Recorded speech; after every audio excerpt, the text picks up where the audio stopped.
Құрметті көрермендер, сіздермен бірге Сауран подкаст студиясы. Алғашқы қадамымызды бірге бастап отырғанымызға қуаныштымыз. Осы орайда бүгінгі подкастымызда арнайы қонағымызды таныстыра өтейін. Сауран аудандық әжелер алқасының мүшесі Полатова Райхан апамыз. Арнайы уақытыңызды бөліп келгеніңіз үшін алғысымызды білдіреміз. Қош келдіңіз, Райхан апа. Қайырлы күн. Райхан апа, өзіңізді бізге қысқаша таныстырып өтсеңіз. Мен Полатова Райхан Әбітайқызы.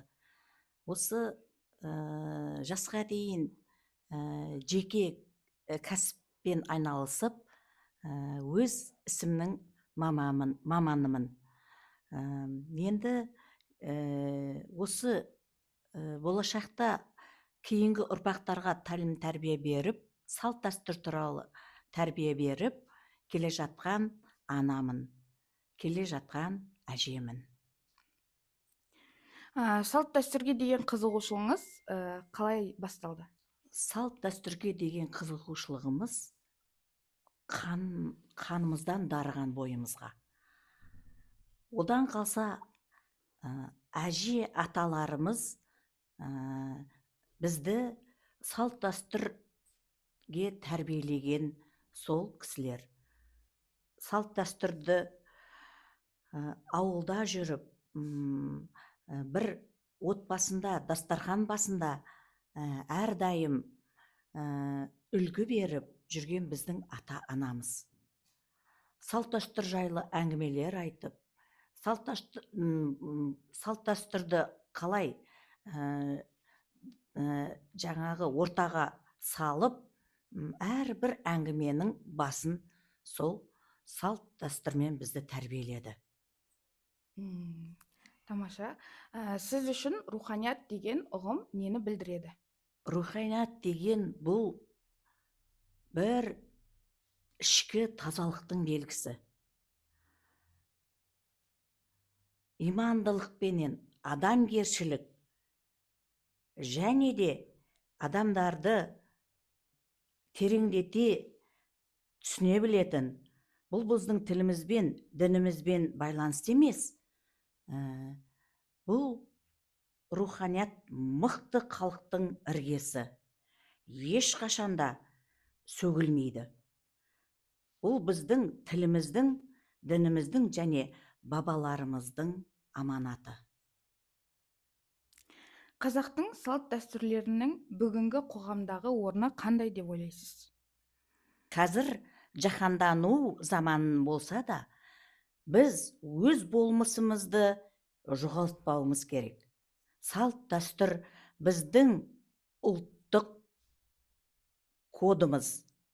Ол тек мекемеде ғана емес, күнделікті өмірде де үлкен құрмет, кішіге ізет көрініс табу керек. Руханият деген мен үшін адамның ішкі жан дүниесінің байлығы, ар мен ұятты, иманы мен мәдениеті. Сонымен қатар ұлттық сана, ата бабаларымыздың мұрасына деген құрмет, адамгершілік қасиеттердің жиынтығы. Руханият жоғарғы адам мейірімді, кішіпейіл, елін, жұртын сүйетін тұлға. Жастар салт дәстүрлерді қаншалықты ұстанады деп ойлайсыз? Қуантарлығы, қазіргі жастарымыз ұлттық киімге, домбыраға, ана тіліне деген бетбұрысы жақсы.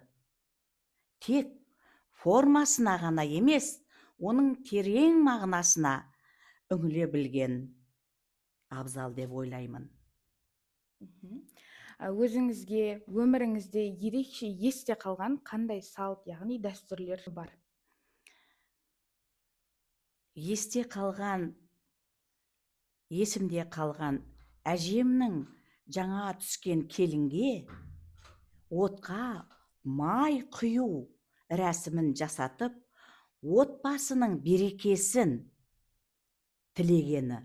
Осы бір қарапайым әрекеттің арқасында үлкен жылулық пен жауапкершілік жатқанын сезінемін.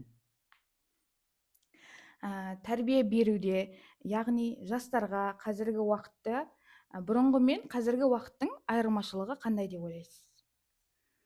Бұрын тәрбие көбінесе үлкендерге қарап, жаңа ісін белгіленетін, ұят болады деген бір ауыз сөз бүкіл тәрбиенің тірегі еді. Қазір ақпарат көп, балалар алғыр, зерек, бірақ соған қарамастан адамгершілік негізін сол қалпында қалу тиіс. Тамаша. Жастарға қандай ақыл кеңес берер едіңіз? Жастарға берер кеңесім: түп тамырыңды ұмытпа. Өзге тілді, мәдениетін білу байлық, бірақ өз тіліңді, тарихыңды білу парыз. Уақытты тиімді пайдаланып, білімді болуға тырысыңдар, менің жастарым. Өте тамаша. Қыз тәрбиесі мен ұл тәрбиесінде нені басты назарда ұстау керек? Қыздың тәрбиесінде, қыз және ұл тәрбиесі, біз қыз үйдің алтыны, болашақ ана. Сондықтан оны нәзіктігі мен ибалылығын сақтау маңызды. Ұл шаңырақтың егесі. Қорған, оны намысшыл етіп, еңбекқор етіп тәрбиелеуіміз керек.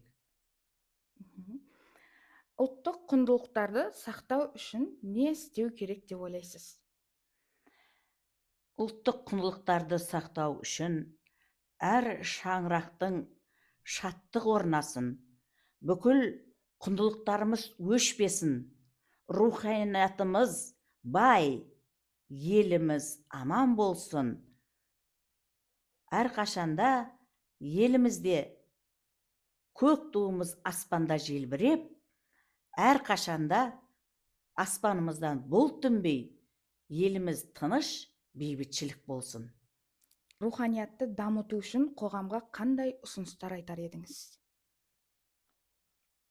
Руханиятты дамыту үшін мен жастарға сенемін дегендей, осы Сауран ауданының жастары өте бір алғыр, өте керемет, білімді, ақылды жастар деп есептеймін. Мынау жұмыстары керемет жүруде, барлық іс-шараларда, барлық мекемелерді істеп атқан жұмыстары менің көңіліме қонарлық.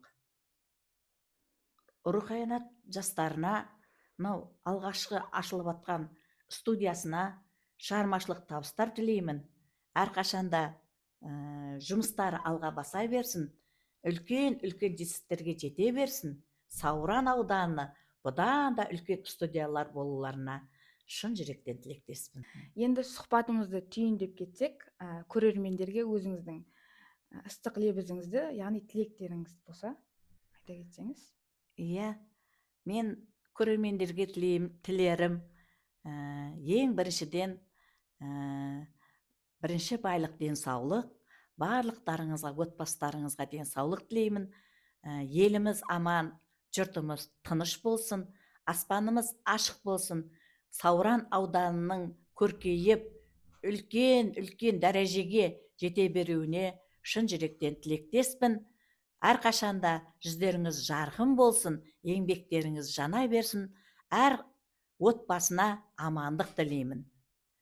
Құтты болсын бүгінгі алғашқы ашылып атқан студияларыңыз құт берекесімен, мерекесімен.